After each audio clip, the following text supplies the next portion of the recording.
It's Thursday, the 13th of November, 2025. Welcome to the Fast 5 Business News by Fear and Greed, where we give you the top 5 business stories you need to know in just 5 minutes. I'm Michael Thompson, and good morning, Sean Aylmer. Good morning, Michael.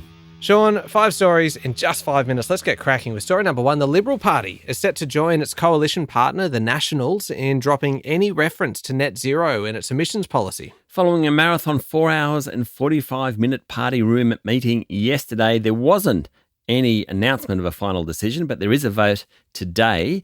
At yesterday's meeting, 49 MPs spoke. According to media reports, 28 wanted to abandon any mention of net zero, 17 wanted to keep it, 4 were unclear. Opposition leader Susan Lee's main rival, Angus Taylor, backed calls to dump net zero emissions, as has her main numbers person, Alex Hawke. So too apparently did Lee's deputy and shadow treasurer, Ted O'Brien. Liberal leadership aspirant Andrew Hastie said a future coalition government should be prepared to hold a double dissolution election over repealing Labor's climate legislation, although moderates Andrew Bragg and Jane Hume urged the Liberal Party to keep a net zero target. Taylor, of course, was Energy Minister in the Morrison government when Australia committed to net zero at the Glasgow COP summit in 2021. Moderates who supported keeping net zero as a target by 2050 argue that the party risked losing younger voters. Party Federal Secretary Andrew Hurst presented polling showing that most voters see net zero as a proxy for climate change action. Does it matter, Sean? Will the electorate care about this, or do you think this is more about Susan Lee's leadership? I mean, at this point, I think it's totally about Susan Lee's leadership. She struggled to maintain discipline in the party, which, let's face it, was shellacked at the last election. They won't be elected next time around either.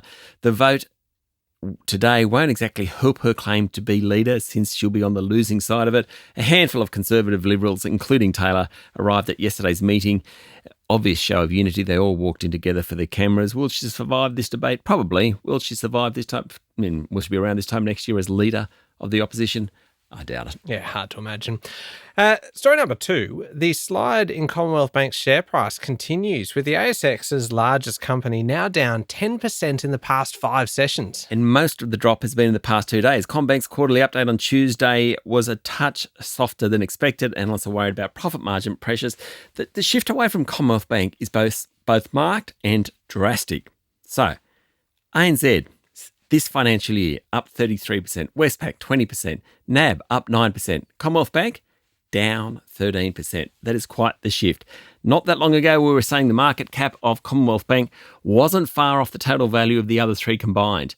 Now it's the market cap of Westpac and National Australia Bank only. I say only, it's still a much bigger bank, but it is somewhat coming back to the pack.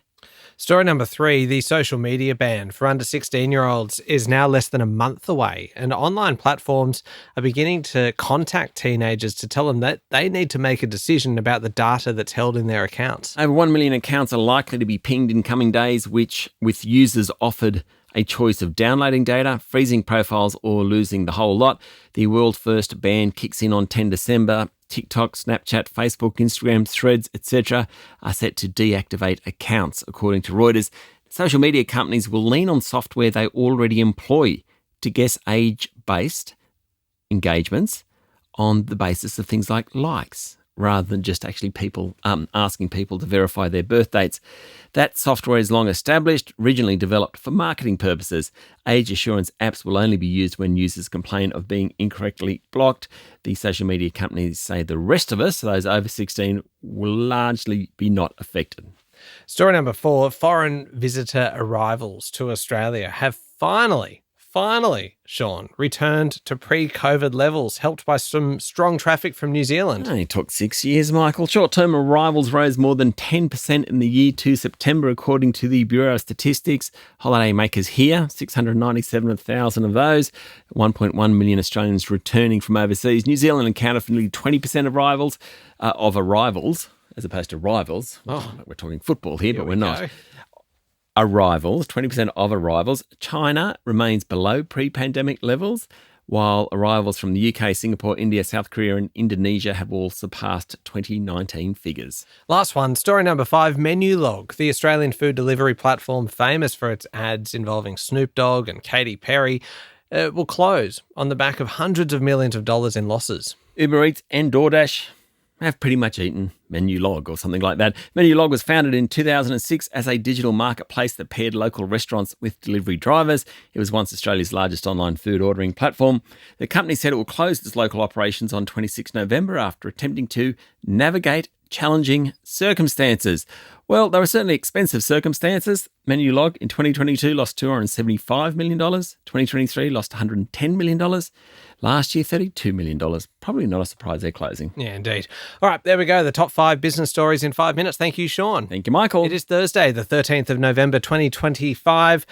Make sure you hit follow on the podcast. If 5 minutes isn't enough, you can find our longer daily show called Fear and Greed wherever you listen to podcasts. And head along to our website, fearandgreed.com.au, or check the link in our show notes today to sign up for our free daily newsletter. It lands in your inbox by 6 a.m. and it is a cheat sheet to make sure that you arrive at work a little bit more prepared than your colleagues. I'm Michael Thompson, and that was the Fast 5 Business News by Fear and Greed. Have a great day.